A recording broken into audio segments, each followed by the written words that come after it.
بسم الله الرحمن الرحيم. اللهم صل وسلم على سيدنا محمد. احنا هنعمل مع بعض البيتي فور. ده نص كيلو دقيق، ودي ذرة ملح منخول ده على بعضه. نقلب ملح في الدقيق. معايا هنا كوباية سكر. معايا نفس مقادير الغريبة، بس في هنا بيض. الغريبة ما فيهاش بيض. انا هنا دي كوبايه زبده. انا هخلط، ممكن تعملي بزبده بس او بسمنه بس. البيتي فور بينفع باي حاجه. انا هعمل خليط كوبايه زبده، هي باينه لفوق كده لان هي فاضيه من تحت، لانه كان ساقع. ده بحراره التلاجة. ده السمنه، شوفي صبعي ما بيخش فيها. الاتنين بحراره التلاجة. عندي يعني يعتبروا، لو انت عايزاه دايب، كوبايتين. هتعملي كوبايتين اي نوع، كوبايتين زبده او كوبايتين سمنه. انا لا، مقلله يعني حاجه بسيطه من دي، ودي تعتبر ملان. المهم، لكن هو المقدار الرئيسي كوبايتين. كوبايه سكر، 2 زبده او 2 سمنه او 2 زبده وسمنه. وهنا انا بقى هعمل بيض كامل، 4 بيضات كاملين. مش لا هفصل بيض ولا بياض ولا صفر. انا هشتغل بالبيض الكامل، وبيبقى جميل جدا وبيبقى دايب جدا وبيبقى حلو قوي قوي. احنا بنحب الحاجه ماسكه نفسها، مش بتتفرفد. فانا دلوقتي هحط وطبعا فانيليا. انا هحط السكر وهحط عليه السمنه والزبده والفانيليا، وهضربهم كويس مع بعض قوي ونشوف هنعمل ايه. انا ضربت السمنه مع السكر مع الفانيليا كويس قوي ومع الزبده. هحط بقى ايه البيض، بيضه كده، هم 4. انا عامله بيض كامل. وهضرب وهخليها تختفي، وهعمل لحد ما اخلص الكميه ونشوف هنعمل ايه. خلاص، كل المكونات معايا، البيض والزبده والسمنه والسكر والفانيليا، كله اندمج معايا كويس جدا. انا معايا نص كيلو دقيق اهو على ذره الملح. هحطه كله وهعجن بايديا، يعني بطراطيف صوابع كده، وهنشوف مع بعض النتيجه. انا حاسه ان العجينه معايا ملزقه شويه، فانا هاخد لها معلقتين دقيق وهشوف ايه اللي هيحصل كده. لان الدقيق ده نوعيته غير اللي انا عامله بيه الكحك والبيتي فور والغريبه. ده دقيق نوع تاني. هشوف كده. خلاص، العجينه معايا هي بتلم، بس هي احتاجت مني 5 معالق دقيق، لان الدقيق ده مختلف. بس بقت جميله خالص اهي. هحطها بقى، اخلصها والمها. كانت الاول بتلزق قوي في ايدي، دلوقتي جميله هي ما بتلزقش. هحطها بس في التلاجة شويه وبعدين اشتغل فيها بالمكنه. هنشوف مع بعض. عايزه اشكل البيتي فور بتاعي. انا عندي مكنه اهيت، وعندي كمان قمع. يعني انا هجرب لو طلع حلو بالمكنه هعمله بالمكنه. هحط دلوقتي، انا عندي المكنه كده، بحط من هنا من جوه هنا واقوم قافلاه، وبعدين اضغط ضغطه. هنشوف مع بعض. شايفين انا اخترت الشكل اهو، ما شاء الله طالع جميل. انت يا اما بتضغطي ضغطه، بصي، ضغطه واحده على الناحيه اللي فيها السن دي، يا اما بضغط ضغطه واحده بتديني انا طبعا مش عارفه اشتغل خالص بايد واحده. اضغط ضغطه واحده بيديني ايه الحجم ده. لو انا عايزه حجم اكبر بضغط ضغطتين وهكذا. بس الحجم ده جميل، على ما يستوي هيبقى جميل جدا. فهنعمل مع بعض، نختار بقى اشكال ونخلص ونشوف مع بعض. جت ضغطه جامده، ادت واحده كبيره ازاي. انا هسيبها برضه. ده شكل خلصناه. بنحب نغير بقى اي وش، بنشيل الفورمه دي ونحط فورمه تانية ونعملها برضه في صينيه تانية وهكذا. خلصنا الكميه بتاعتنا وعملنا اشكال كتير. قعدنا نفنن ونشكل، ولسه بقى الخبيز. وكل عام وانتم بالف خير. ما شاء الله خلصنا الكميه بتاعتنا اهي، لسه سخنه.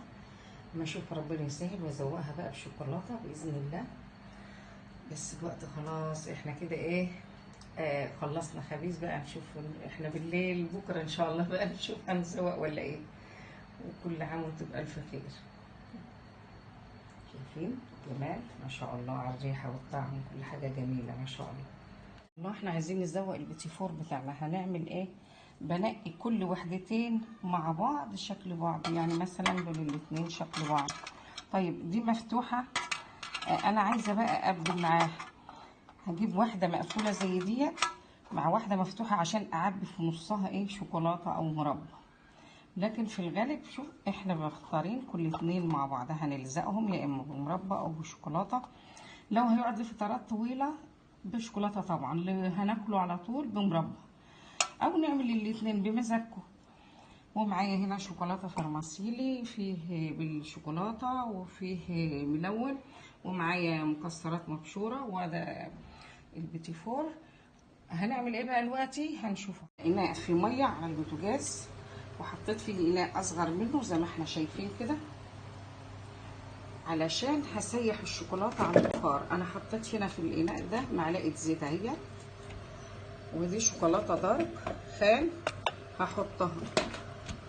بمجرد ما تفك، حتى قبل تمام السيحان بتاعها بشيلها علشان ما تجمدش مني وتبوظ.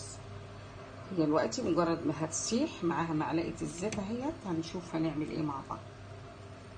انا سيحت الشوكولاته معايا اهي. طبعا انا عامله كميه صغيره، محتاجه اعمل تاني علشان ما تجمدش مني. ومعايا كمان مربى، مثلا هشتغل في الاتنين دول. انا هجيب مربى هنا بمعلقه صغيره كده، وهحط هنا بحيث هلزق وهتبان كمان ايه من النص بالمنظر الجميل ده كده. شايفين كده بقت ايه شكل جميل. وممكن بقى كمان اقوم عاملاها في الشوكولاته بالمنظر ده.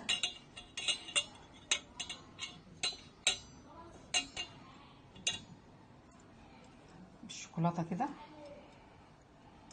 وممكن احطها بقى ايه في المكسرات بالمنظر الجميل ده كده. وهحطها هنا لما تجمد، وهشوف مثلا واحده تانية هلزقها بالشوكولاته مثلا، وليكن الشكل ده كده. هشوف اهو. انا معايا معلقه، هحط سنه صغيره كده، واحط معاها على نفس الشكل بتاعها كده، نظبطهم على بعض، وهحطها في الشوكولاته.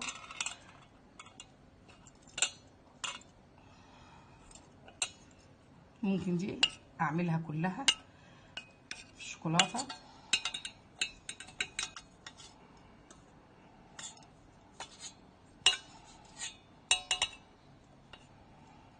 واحطها هنا كده.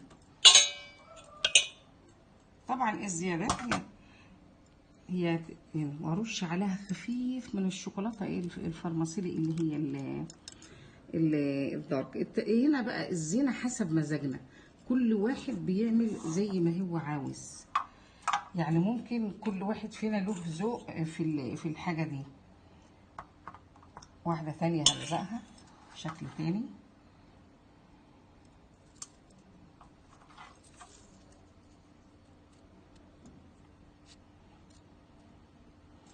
واحط في الشوكولاته برضو.